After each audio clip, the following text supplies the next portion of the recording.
अमरोहा बामनखेड़े हत्याकांड के सच की कहानी।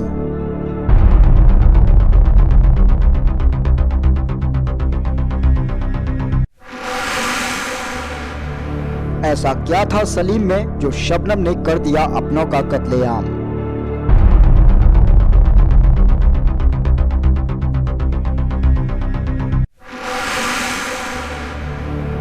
क्या फांसी पर लटकने से खौफजदा है अमरोहा की खलनायिका? बड़ा सवाल, क्या अब भी टल सकती है शबनम की फांसी? सबसे पहले एक नजर डालते हैं 12 साल पहले के खूनी मंजर पर। आखिर क्या हुआ था कि शबनम ने कर दिया अपनों का कत्लेआम? 12 साल पहले उत्तर प्रदेश के अमरोहा बामनखेड़ी हत्याकांड ने पूरे देश को हिलाकर रख दिया था। अब यह एक बार फिर चर्चाओं में है। शबनम और सलीम के इश्क की पूरी दास्तां भले ही फांसी के फंदे तक पहुंच चुकी है, लेकिन इसमें पूरे 12 साल का वक्त लगा। 14 अप्रैल 2008 की वो काली रात, जिसमें शबनम ने अपने प्रेमी सलीम के साथ मिलकर अपने परिवारी जनों की कुल्हाड़ी से काटकर हत्या कर दी थी। शबनम की फांसी की सजा पर भी अब राष्ट्रपति ने मोहर लगा दी है, जिसके बाद दायर की गई दया याचिका को भी राष्ट्रपति ने खारिज कर दिया है, जिसके बाद शबनम को फांसी दिया जाना तय हो चुका है। शबनम देश की पहली महिला होगी जिसे फांसी के फंदे पर लटकाया जाएगा।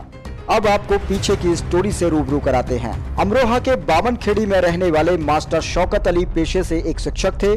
शबनम उनकी इकलौती बेटी थी, जिसे शौकत अली एक शिक्षिका बनाना चाहते थे। उन्होंने शबनम को एमए पास कराया। इस दौरान गांव के ही सलीम से शबनम का इश्क शुरू हो गया, जो उनके घर के ठीक सामने आरा मशीन पर काम करता था। दोनों शादी करना चाहते थे। शबनम सैफी थी तो सलीम पठान था। ऐसे में लिहाजा शबनम के परिवार वालों को यह रिश्ता मंजूर नहीं हुआ। दोनों रात को चोरी छिपे मिलने लगे। सूत्रों की अगर माने तो शबनम रात को सलीम को घर बुलाती, दोनों रात भर घर में गुजारते। इसके लिए शबनम अपने परिवार को खाने में नींद की गोलियां भी खिलाती थी। अप्रैल 2008 की रात शबनम ने सलीम को घर बुलाया और वहीं पर दोनों ने रची खूनी खेल की साजिश। उस रात को भी शबनम ने खाने में नींद की गोलियां खिलाकर सभी को नींद में सुला दिया था। रात में शबनम और सलीम ने मिलकर नशे की हालत में सो रहे पिता शौकत अली, माँ हस्मा, भाई अनीस और राशिद, भाभी अंजुम, बहन राबिया और 11 माह की मासूम भतीजी को मौत की नींद सुला दिया। घटना को अंजाम देने के बाद सलीम तो वहां से भाग गया। शबनम पूरी रात घर में ही रही। उसने ही शोर मचाया था कि बदमाश घर में घुस आए हैं और सभी लोगों को कुल्हाड़ी से काट डाला है।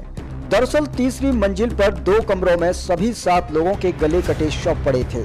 दिल दहला देने वाली इस घटना को लेकर शक की सुई शबनम की ओर इशारा करने लगी, जिसके बाद पुलिस ने शबनम और सलीम को हिरासत में लिया और मोबाइल की कॉल डिटेल से सारा राजफाश हो गया। दोनों ने पूछताछ के दौरान घटना को कबूल किया।